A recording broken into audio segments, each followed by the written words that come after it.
and welcome to Unveiled with Dr. Judith Fletcher. I'm your host, Dr. Judith.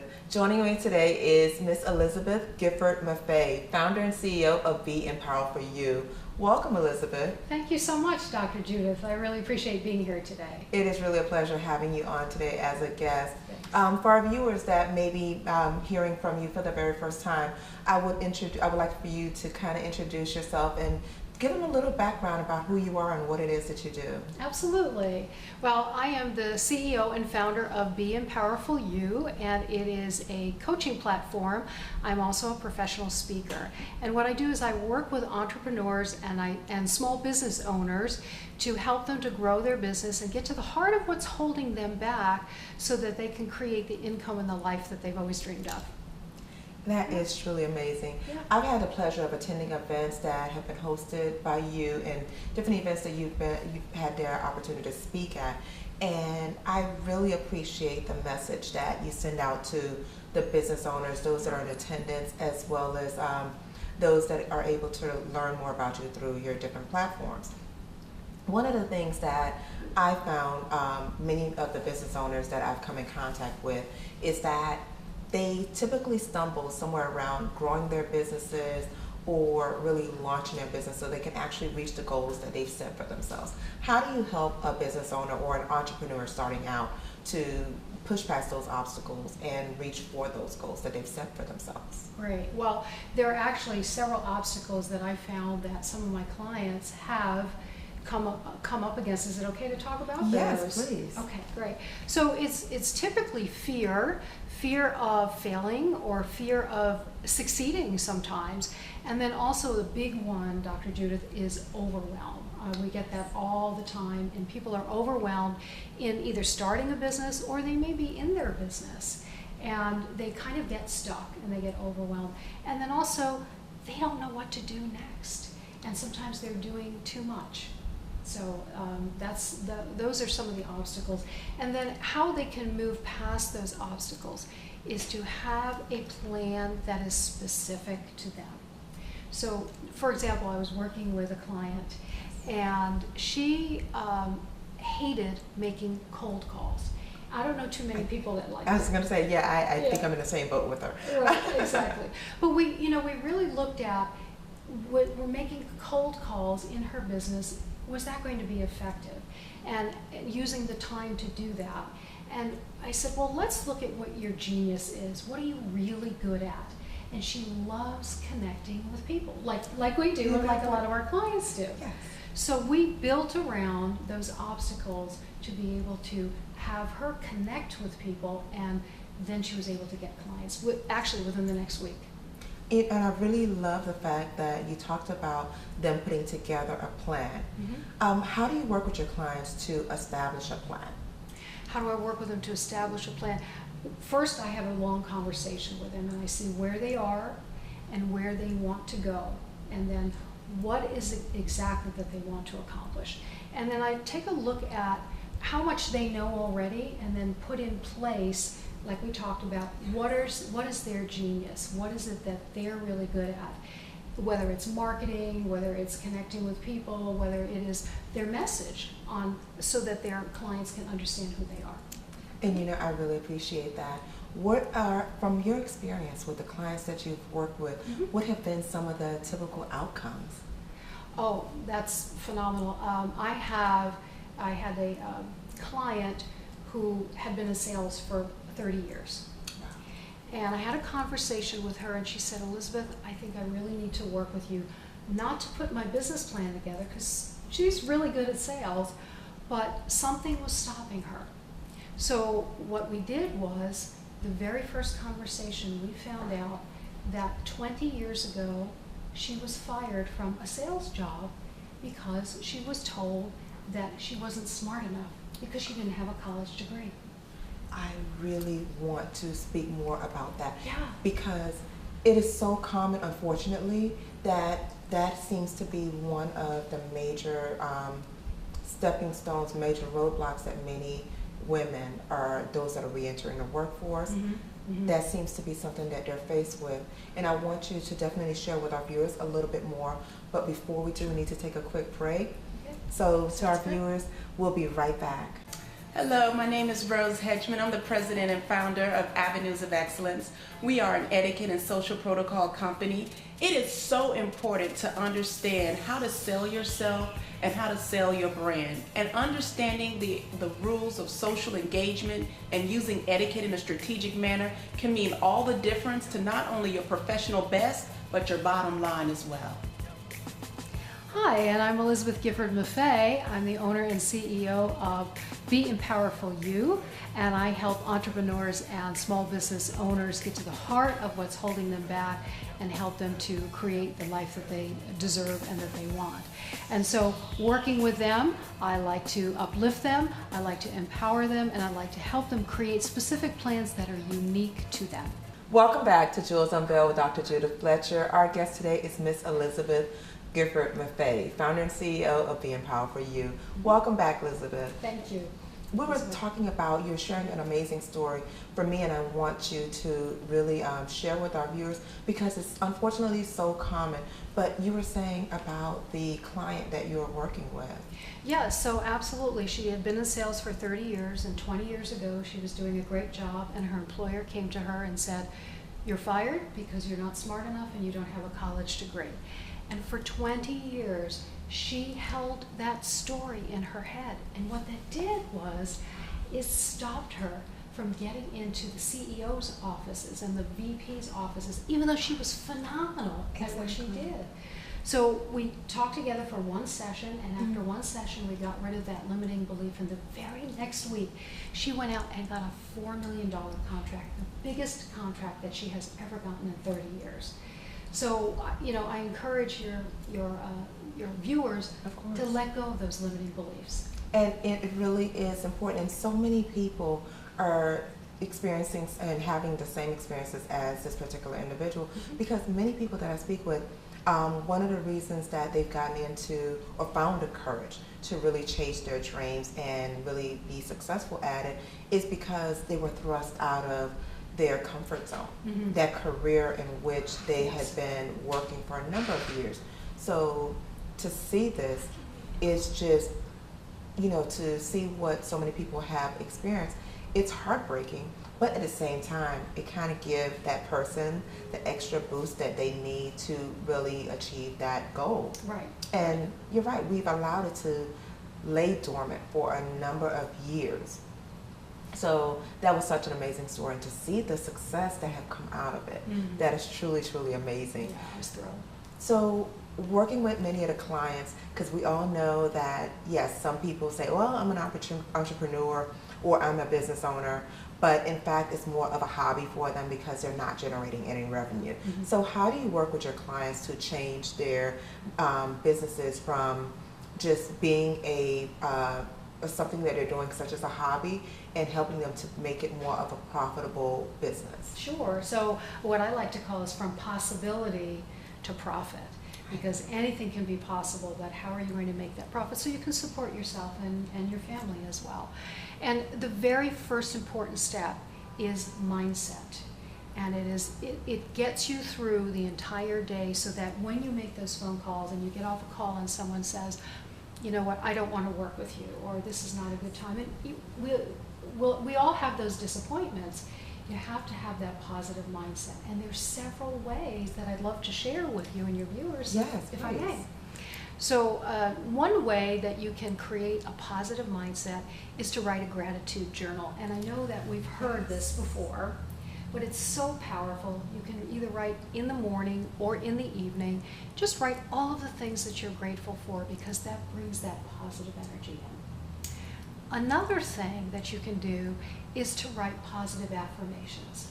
I love affirmations. Yeah. But here's the trick. A lot of people will write them and say, I want to serve my clients. I want to make $100,000 by the end of the year.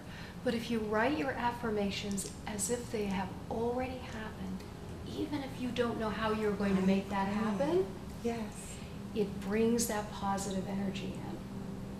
And the last thing you can do to create a positive mindset is to sit down 5, 10, 20 minutes and just write words about yourself, describing yourself. Faithful, honest, loyal, funny, hardworking, whatever it is. And then when you think you've written enough, write a couple more. And every day, stand and say those out loud, and that will get that mindset going. And it helps you to, your posture changes and you feel more confident. But I love the way that you changed the way typically people use affirmation. We typically speak of the future. Yes. This is, I will be a positive person and I will be happy. But you're encouraging them to speak as if it's already happened, to embrace it, to this is who you are, and then begin to make that change and really start walking into it.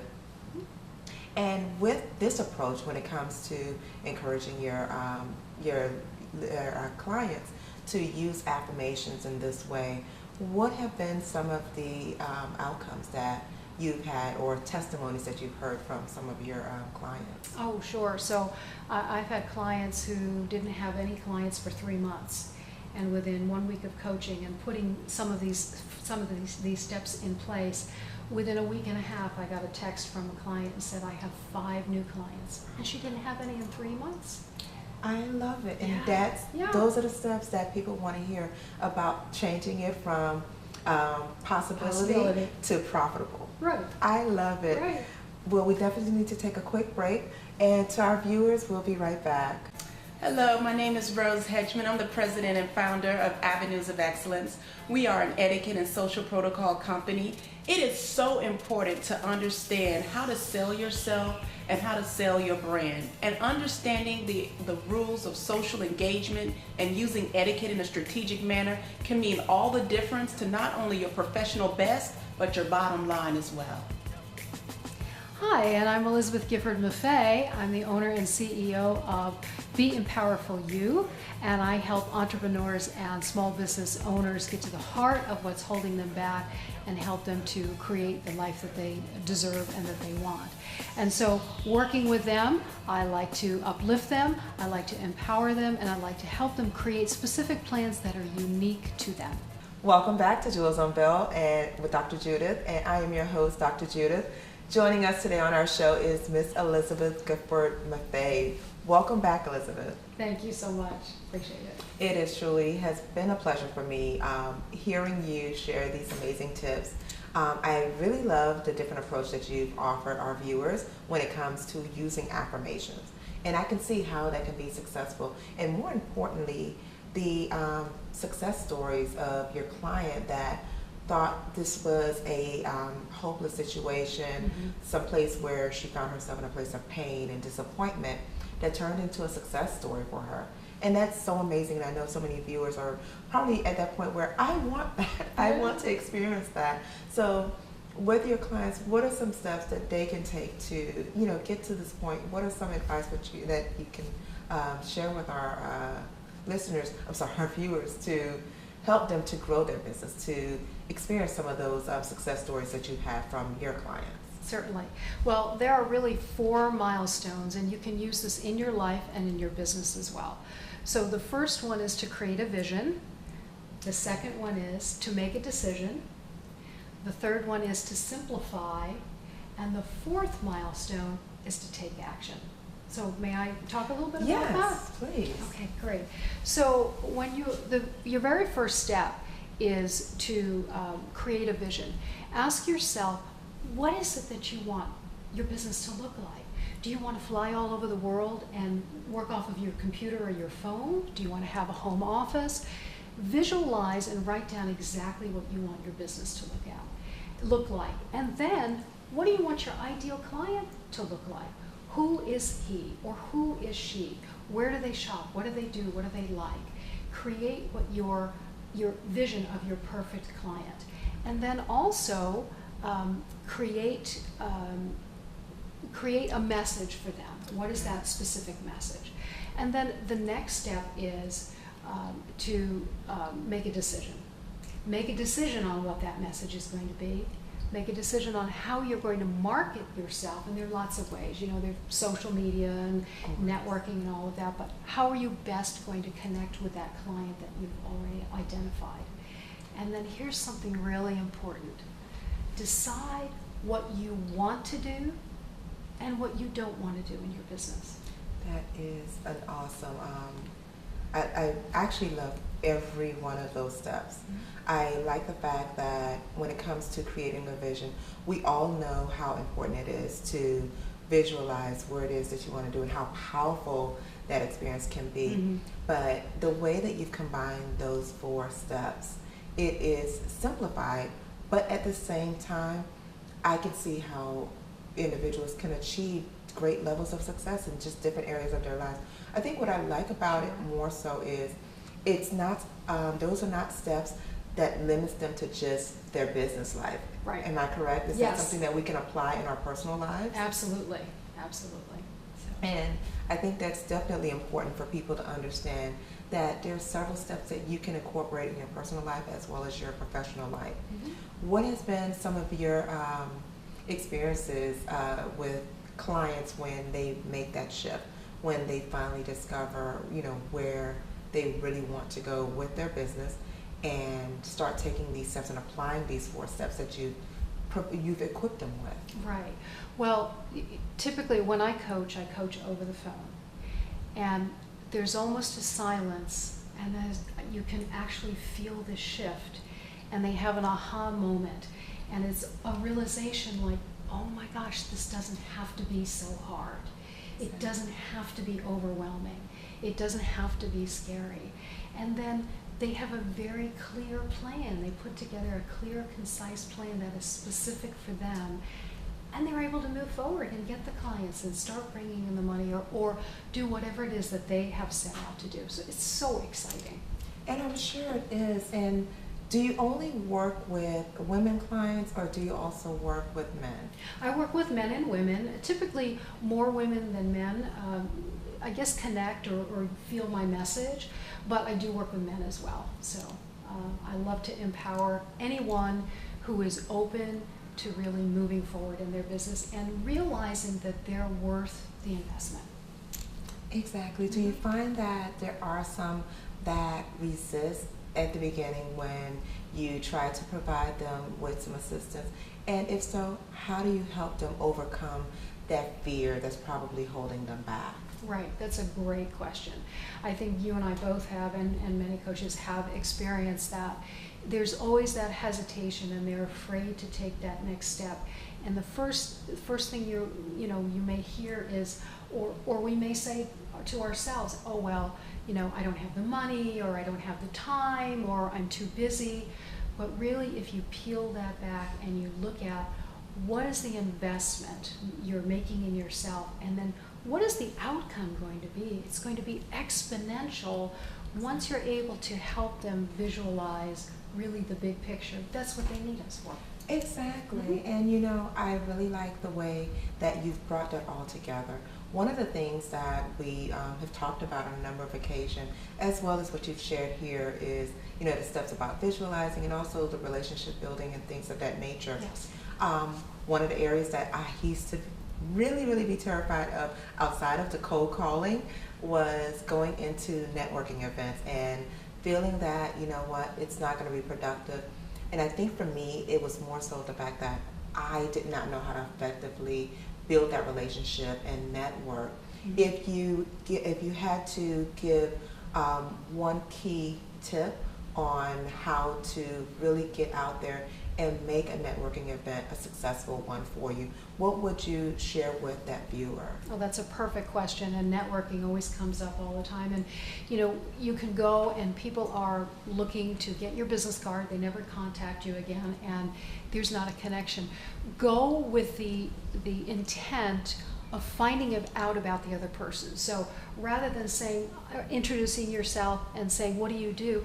Ask them, what brought you here? What inspired you to come here? What's a great referral for you? When you make it about them, they start to feel that connection and they want to learn more about you as well. So it becomes mutual. And it's a conversation.